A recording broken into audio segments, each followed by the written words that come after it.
Welcome to Colney Talk Podcast.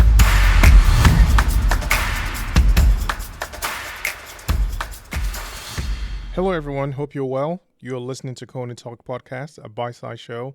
I'm your host, Alex. First-time guest, thank you and welcome. And to my returning listeners, always good to have you back. On the show, I pick out top 3 Arsenal performance in the game and one player, the other guy, who just didn't play well enough or had a poor game. Now we can breathe a sigh of relief. This game, that is, Arsenal against Aston Villa. Nothing about this game was the usual. But boy, am I glad the players fought literally to the very end. Arsenal at Villa Park was a very nervy, worrisome bounce back and to a victory, 4-2 victory. That was a good reward for the players to stop the slippery slope of recent run of results. It looked like that terrible feeling was happening again in this game as we started in the 4th minute of the half, as we just started the game. Just in general, a poor defending by Saliba. He has defended better in situations like this, but not today. I don't like the way he managed that situation. It just started that feeling, as I mentioned, when we conceded that the first goal. And it started with a careless ball retention by Zinchenko. Maybe this is a clear weakness in his game, or perhaps he loses the ball at a much higher rate than the other Arsenal starting 11, and we probably don't realize, and there's a way they get to recover.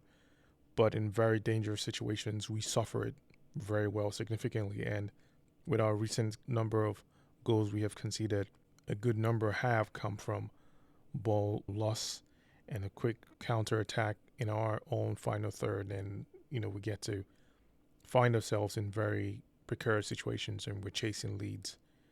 While I was hoping to see the team respond immediately as we always do, I saw a slow start, out of sync play, and hoping to see the team respond immediately as when we concede a goal, we kind of get back into it. But again, we were seeing more of this uneasy feeling, another recklessness by Ramsdale and ball clearance. He's very good with the ball at his feet, but again, we just need to try to get away from that feeling. And for the fans, I'm sure they were just unsettled. It was a troubling start for all interested parties. I made a number of conclusions early in the game after what I just saw, but it's a very interesting experience because from what you can see from everyone who had watched the game, and if you go back and watch the game, your thoughts early on to the very end will be two completely different things. And my thoughts early on was just not good.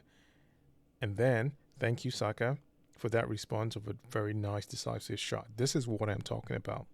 In the box, take it. You don't take another second because you've lost that chance. That gap has been closed. You see bodies, falling to the ball, and that's it. So this was a clear example of the decisive shots that we are looking for within the final third or within the box of the opponents. And we've done that before. I'm not sure why we just kind of slow it down a little bit. It's never going to be that perfect situation. This was the needed act to get the game back in control in a meaningful way. Although Aston Villa played a fair bit of defending, keeping the game at an even measure, I think it was necessary for Arsenal to get a decent flow of the game, to reset the ball, threaten dominance. I like Ben White's contribution in this regard. Engagements in Villa's box started growing. We started trying to, assert ourselves, create that dominance, and try to make something look like we were knocking on the door. But that happened very quickly on the other end. A smart, quick ball movement that easily knocked off our defending to concede the second goal. It was beautiful. Just got to give Villa credit for that. The game became very competitive. Villa weren't sitting back as you would expect Unai Emery's side, where he would just let you take all those shots and they will absorb, and then he will counter-attack or do something. But this was an all-out attack, good defending, good attacking as well, so it was a battle. Aston Villa just didn't have the appetite for losing the ball, in just dangerous areas. They were really making sure that they could, cover their areas as much as they did. They showed that effort. But for us, Arsenal, we were just, losing balls in different situations. And this is a recipe for losing our composures and our game plan. And we were doing that at a higher rate than usual. Pressures just caused that. And it's certainly better to at least reset, kick the ball out, get your players back in position, and then start off again. But we got lucky in several situations. I know there's so much going into this game from what we've gone through in the past. But Arsenal, we just had to do that to reset and stay on building up our play, and having too many of these uncomfortable game flows get out of the Arsenal, starters, mindset, and kind of get that rhythm back again. And thanks to some of the key players in this game today, they did that. But we were still having too many touches in the final third, and it showed how much it stopped us in our executions. Several passes that just weren't necessary, and one too many seconds that we just didn't need to do, because a number of these shots and headers that we or any of these players take is a chance, and you don't wait for those chances for too long before it just closes out. But we experienced that. It happened quite a number of times. And then in the second half, another blunt start. I wasn't sure, what gives? Decision making was awful. Odegaard's final pass to Saka instead of Eddie, maybe he wasn't confident in serving him that ball in one of the plays where we had a good chance. Doubtful that was one of the reasons, but it was a bad choice for Odegaard to give it to lay it off to Saka instead of Eddie. But again, hesitations come creeping up even for Odegaard to shoot. This is back to those previous situations where, no, you have that hunger and that desire to shoot, not necessarily from a selfish standpoint, but that you have to just take that shot, make that decision. We got to see it in this game.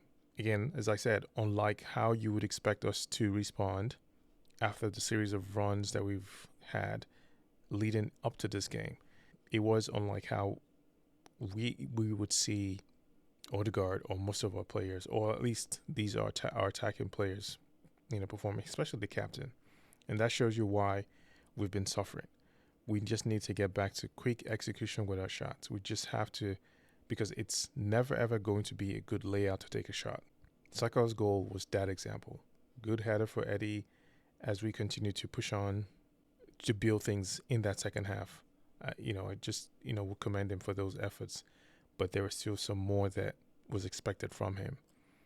And then here we have another lucky hero from our Zinchenko. What a thunder strike.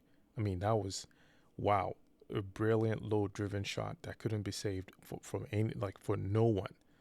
Who knew that was the start of our momentum? And it really was, because it's little things like that makes a situation in our favor, makes it so much good for us, and extends to repairing our confidence, which it did, and make things much more brighter, and elevate that spirit, that energy that we didn't have, that spark that would sort of turn things around, because it was not there. There was more belief in the players. We start seeing that. The sitter that was missed by Odegaard was so painful. It was just such a heart-wrenching miss. Chasing the lead and missing that sitter, oof, I don't know. But when you go back and look at these things, you can just only talk about it now. So many lessons that I know we have learned, and I'm sure we're going to have to learn from this. But, it would be good to have a different kind of conversation that I'm saying we're going to learn. It's always going to be a learning situation. But for this team, the caliber, the position that they are in, there are certain chances and time that wouldn't permit for all of this lapse to kind of linger much further. But it was a very intense finish to this game. It could not have been scripted anyway. In fact, we saw the worst of journalism as they were ready to capitalize on Arsenal's supposedly, air quotes here, slip up by publishing an article way before the final whistle. What an embarrassment. It may be a normal thing that they'll have their articles ready, and as soon as certain things happen, you just hit push. But this, I tell you folks, was one of the unscripted certain twist of events where it was headed for a potential 3-2 loss for Arsenal, or more leading to a 2-2 draw. But that was not it, folks. It just turned around and we just saw joy. A lot of unsung heroes, unlikely heroes, and it was just beautiful.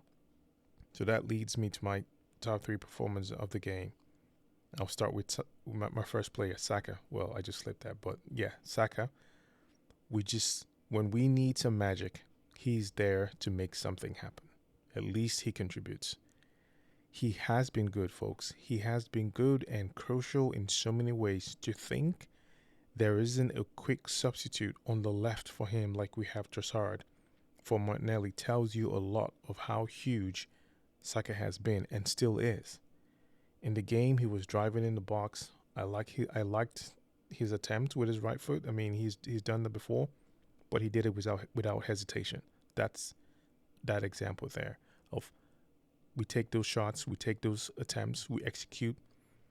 It's how we continue to become better. It's how we continue to bring that ruthlessness. It's how we continue to make it feel so uncomfortable for players or defenders when we're in the box because they know we would do things immediately. This is what they should start feeling and thinking of our trait. It was a great game from Saka today. My next player, Jorginho, welcome. He was a very huge element. He was a huge factor in this game. He controlled the pressure points, the counter pressing on how the field shifted, and with the Arsenal players having numbers stepping into the final third. He was distributing like you would often see Odegaard do, or most likely Partey if he was in the field. But Jorginho stepped in and he did very well. He commanded on the pitch. His command was so evident, I think is going to continue to grow. The players are really going in rhythm with him, the way he was moving things around, directing the switch of plays and how things were moving. It was really good. It was just really nice. There were several line-breaking passes that clearly would have led to a goal. But it was City's missed and marginal chances cleared that we just had to deal with. But these passes came from him. These movements and how it all initiated started with him. So he just was superb.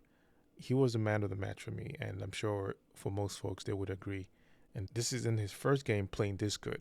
So, kudos to him, and I'm glad that we got to benefit from his goal. Well, yes, it's an own goal, but he did create that, and that turn of events really started from him. So yeah, he takes that mark there. My final player, Ben White. Glad to have him back on these performing candidates. He was back to his usual quality in performance. He certainly made the right side of attack really good and dominant. His switch of plays, his supporting runs, his connection with Saka was beautiful. I liked how much of those runs came in. It contributed to our goals anyway, because his crosses and lob passes would come into those boxes. And the headers that Nketiah missed came from Ben White. I'm assuming it wasn't Tomiyasu. So yes, he did really well. A welcome performance from Ben White. My other player today, Nketiah. He was not game sharp. He missed a lot of chances. Much of his play was off. Bad angles. My frustration is because we have seen Eddie play really well. I have seen him play really well. He has it in his locker. He has done incredible stuff on the pitch. A good player like him would expect more in himself. But just that missing element, something needs to really change, or he just needs to reset a little bit, or just keep those basics as he normally has simple, because it has given him a lot of those opportunities, turned into goals, turned into good results. This wasn't one of them, and this game was one where he could have taken advantage of the profile of defenders. Not that they were any less than the others, but the way they were set up. I wouldn't knock Eddie for his missed chances, but the way he would have had so many the goal opportunities that he had, the bad angles were all on him. It wasn't about those missed chances, the bad angles he took, some other things. This is what I'm leading to how he wasn't so sharp. So it's more about how he would just get back to those sharpness and then increase intensity in his game, and we will see more of him and hopefully see him land in my top 3 performance in much subsequent games as we go on. Folks, I am so glad we won this game. It was a much needed game because our confidence and everything leading up to this has really suffered a lot, and we needed this to turn things around. So I'm so glad it did. I enjoy this win with you all, folks. I'll leave you here for another bite-sized podcast. Saka, Jorginho, Ben White make my top 3 list, and Eddie Nketiah the other guy. It is great to have that winning feeling back again. I'll talk to you later. Take care and bye-bye.